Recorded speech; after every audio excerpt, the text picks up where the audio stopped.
John, appreciate the time, man. First and foremost, man, it's been incredible building a relationship with you over the past couple of years, watching Fastbreak grow, and excited for all the things to come. But I want to start back at the exception, the beginning, for people who might not understand the story behind Fastbreak.ai.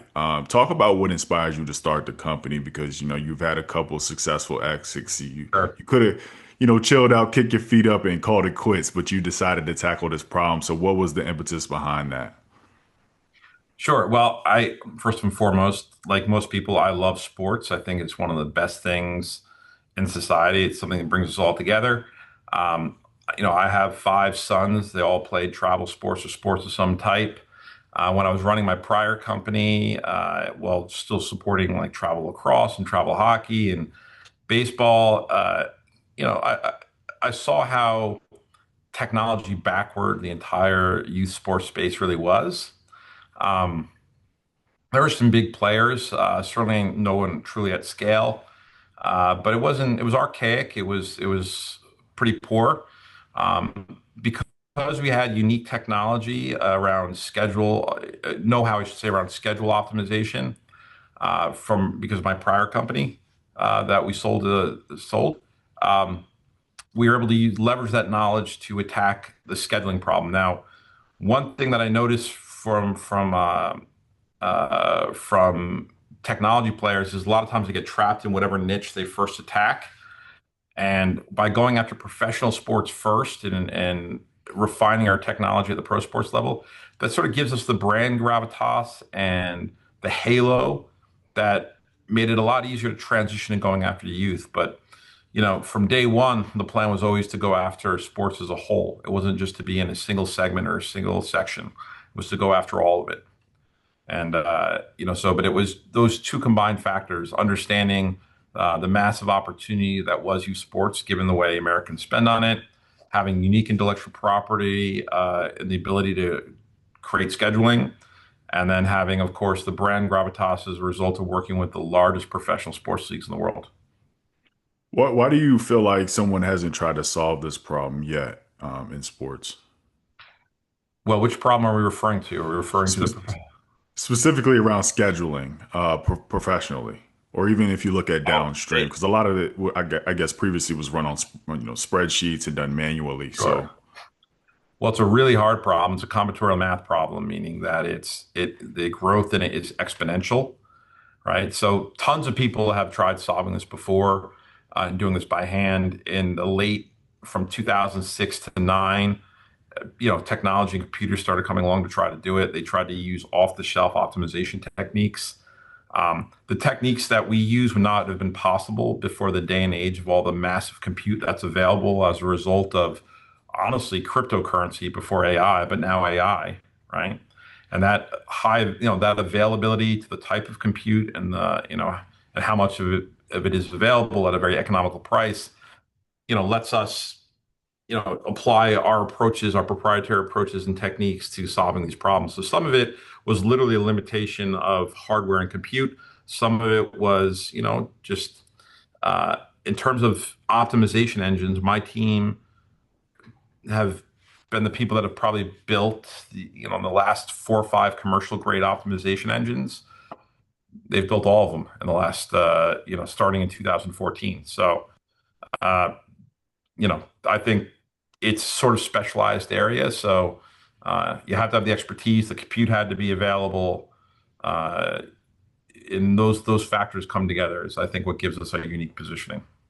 what's been the hardest part about, or I guess the unexpected challenges about building Fast Break, if anything, whether that's like the technological innovation, the sales cycles, the slow to mover, the ecosystem in the sports space. Like, what would you say is the one challenge that was unexpected when you first started the company? At least in the youth space, I think you sort of knew, but you didn't really realize until you actually started living in it just how fractured and fragmented the space is. It is incredibly fragmented. And that produces a whole bunch of challenges. It produces technology challenges, go to market motion challenges, brand development challenges. And you sort of had to embrace the chaos of that space. Uh, to really get really understand and get your hands around it, to be able to build and develop. And I think I really wasn't, although I sort of instinctively understood, until you actually lived it and experienced it, you really don't know. And it's highly personal, highly local. I know there's a lot of PE firms coming in trying to roll everything up, but sports is still hyper local. And you're dealing with the cast of thousands and a cast of characters, and I think that's probably was has been the biggest challenge. Before we get too far, I want to talk about some of the products that are within Mhm. Fastbreak, because a lot of people see you guys as scheduling, but when you really look at the roadmap, you guys are really building a robust platform and solution for a lot of challenges within sports. So you got to talk about some of the offerings that you guys have outside of scheduling. Sure. So let's talk. I segmented by basically professional amateur. For the purposes of this conversation, let's all agree that college sports is professional. Mm. Just everybody's on a 1 year deal. That's all. So, and we have our core scheduling product. Um, at the professional level, we have two other products that are now in market as early, basically not generally available, but uh, targetedly available from a targeted standpoint. One of them is what we call True View. It's a ratings prediction capability. So we license all the data that comes off these smart television sets, um, and we use that to create very, very precise prediction models for the value of a piece of inventory. Inventory being something that is super important to the leagues with respect to their media rights deals. And then we incorporate that into the scheduling. So that's a prediction capability. And we're starting to apply our techniques to things like attendance models, ticket sales models, things that are really, really important as it becomes more, critical for people with who own media rights to monetize it as effectively as they can, right? The second thing we're doing at the professional level is a first product for teams, professional sports teams. And this is schedule optimization, travel management, basically data.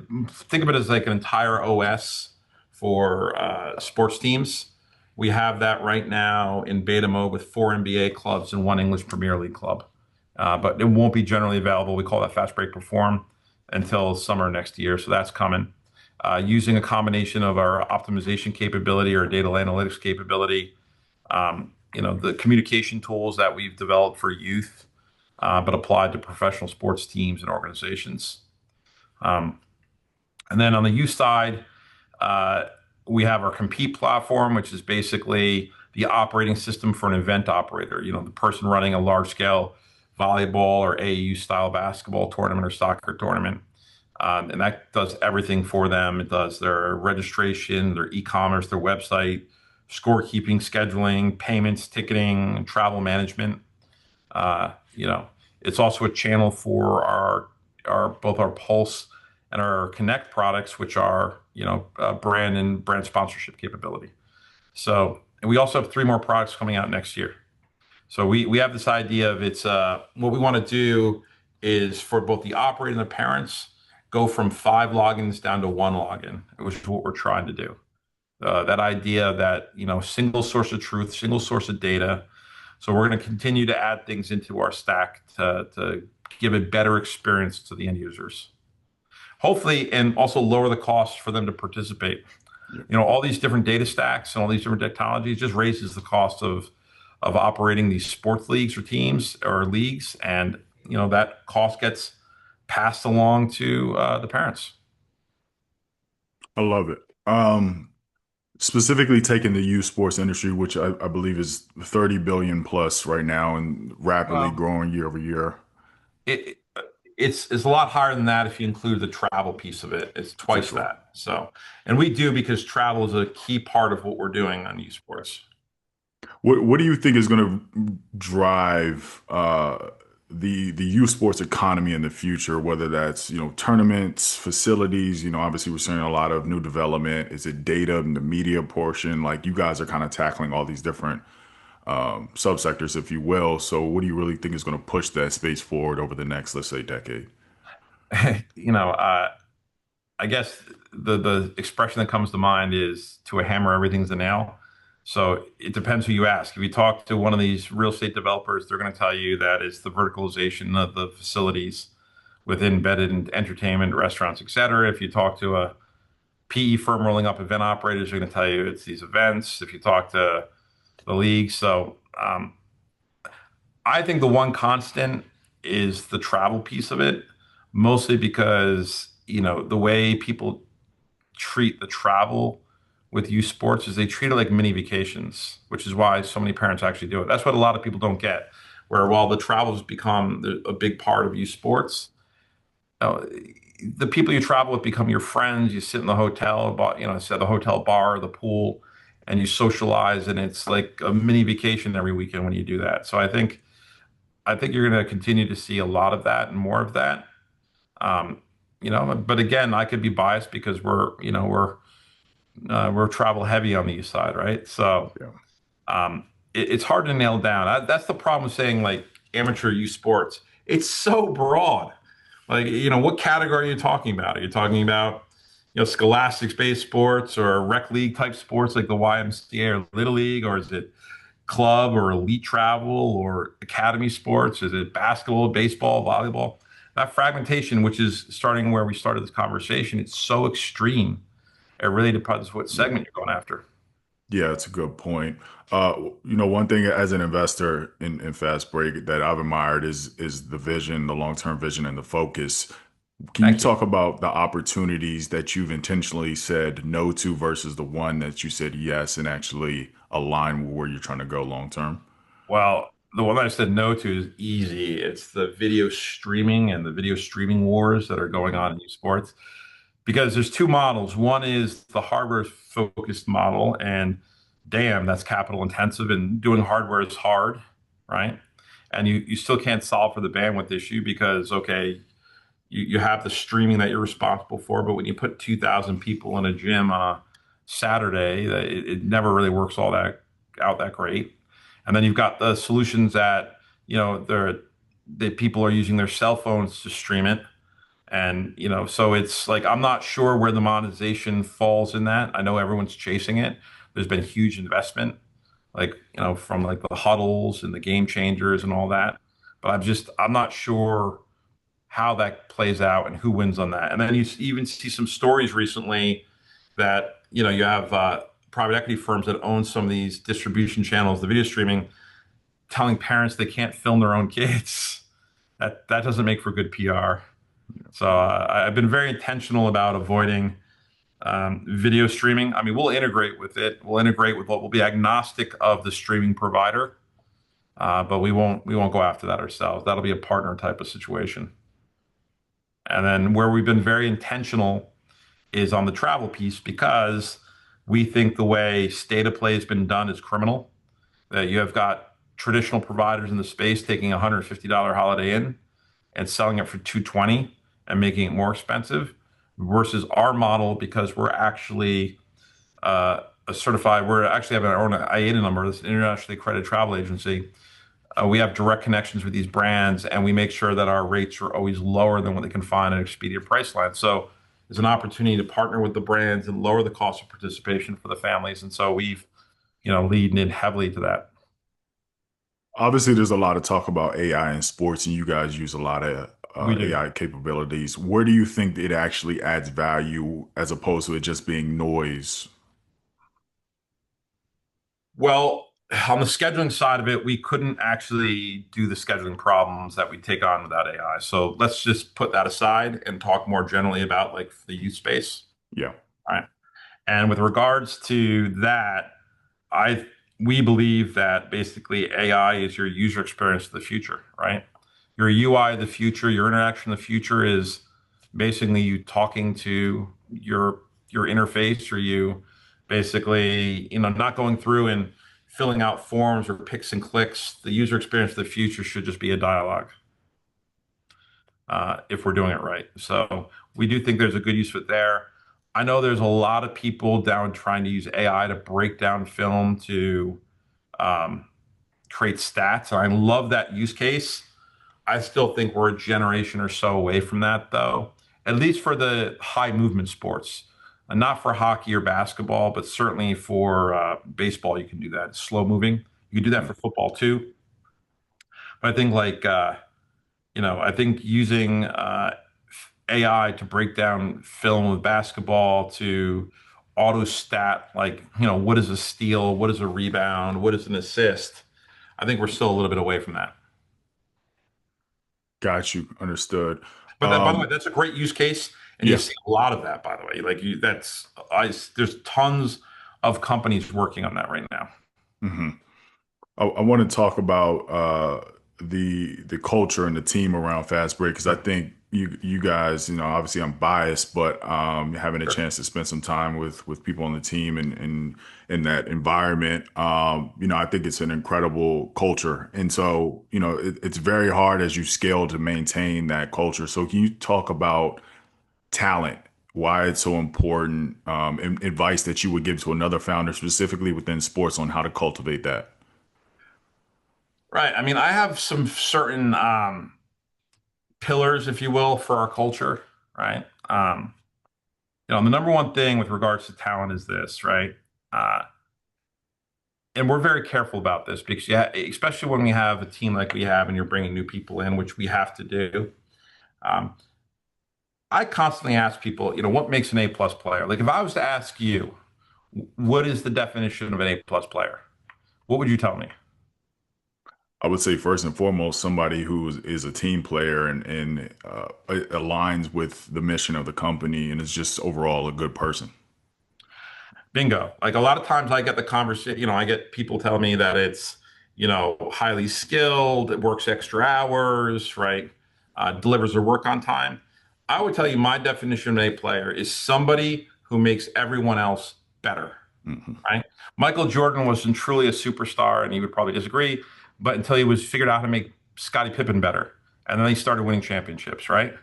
And that's the definition of a superstar. For us, the mantra here is if you come in here, again, you got to be a good teammate. You got to figure out how to elevate everyone else's game. Everybody brings something of their true self to the table. You have to be willing to contribute that. You have to be able to lift everybody up. And that's like the number one thing for us here is you got to be an A plus player. Like you see this in sports all the time. Like without naming names, but I'm a huge Charlotte Hornets fan, but there's players on the team that they have the skills, the speed, the experience, the know-how, but they can't make their team better, so they'll never win a championship around those players. Right? Yep. So that's the number one thing. The second thing that we focus on is we have a very simple mantra around here called not fast enough. Now, that is not a reflection on the productivity of my team. They're very, very productive. They put in the extra time, they do things great, right?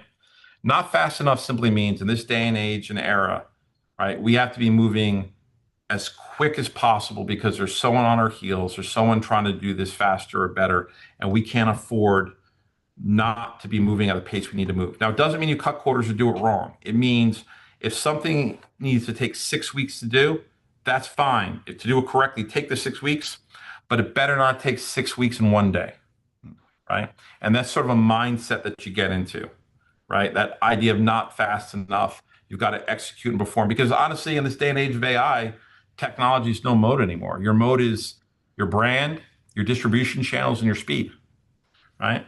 So, that's very, very important to us.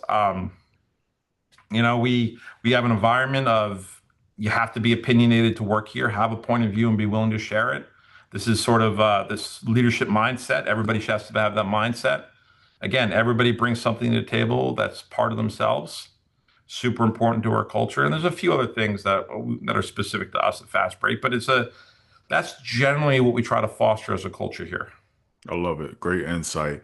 And then briefly touching on the raise that you all just closed. Sure. I mean, obviously, like you high growth company doing very well. You probably have investors beating down your door, trying to and get involved. How do you think about the partners that you align with and the right investors to bring and to partner with Fastbreak? Well, first of all, it's about alignment on vision, right? Are they willing to, if they're putting their money in, are they willing to take the ride with me? And that means take it all the way. So you need first and foremost people that are aligned that way. After that, you want to align on personality. I often would tell first time founders when they ask about picking their VC partner, I'm like, it's basically a marriage. You know, let's pretend you had to take a flight to Australia. Would you be willing to sit next to that guy or girl for the entire flight to Australia? If the That's a answer good. is no, you probably shouldn't take money from the person. Yeah. Like, so so there's some of that. And then obviously we put a value on strategic. Like, do you have special domain knowledge? Do you have special technical skills? Do you have special access to distribution channels? And so there's definitely something as such as a strategic investor. Yeah, absolutely. Last couple of questions before we wrap up. On a personal level, what keeps you excited about working on this company and solving these challenges? Oh, I love it, man. I'm in at 7:30. I'm out at 7, 8 o'clock at night. And what keeps me energized is just this stage of growth. I've got my wife and I, kid, I've got a kindergarten out there, right? A lot of employees are younger than my oldest son. So it's so exciting to be able to put the team together, see their energy. That gives me energy, mentor them along, help them be successful in their career. And that's really the most exciting thing. And then collectively have that mission and you played sports, so you know that when you're all in that locker room, you've got that collective mission, you put the work in, you put the reps in, and then to see it come to fruition with the wins, you live for that, right? It's all that hard work, right? It's that sometimes sucks doing, but you're doing collectively and you're working on towards something. Right? What do professional athletes always say? You pay me to Ray Lewis, you pay me to practice, you get Sunday for free. Mm, I love Right? that. It's that mentality. Yeah, nothing like it, man. Yeah. And then when you look like, let's say 5 to 10 years out, what would equal success for you in Fast Break? This is easy. 5 years out, that have made an impactful and meaningful enough company that when people think of sports tech, it's synonymous with Fastbreak.ai. That's what I want. Then we'll know we were successful. If we're one and the same, right? If you're going to go search something in the internet, you're Googling it, aren't you? Yep. You're Googling it. It's become synonymous, right? With search. That's how we'll know we were successful with Fastbreak. Beautifully put, man. Appreciate the time, John. Lastly, can you let people know where they can learn more about Fast Break as well as connect with you? Sure. www.fastbreak.ai. And my email address is easy. It's john@fastbreak.ai. My man, appreciate you. All right.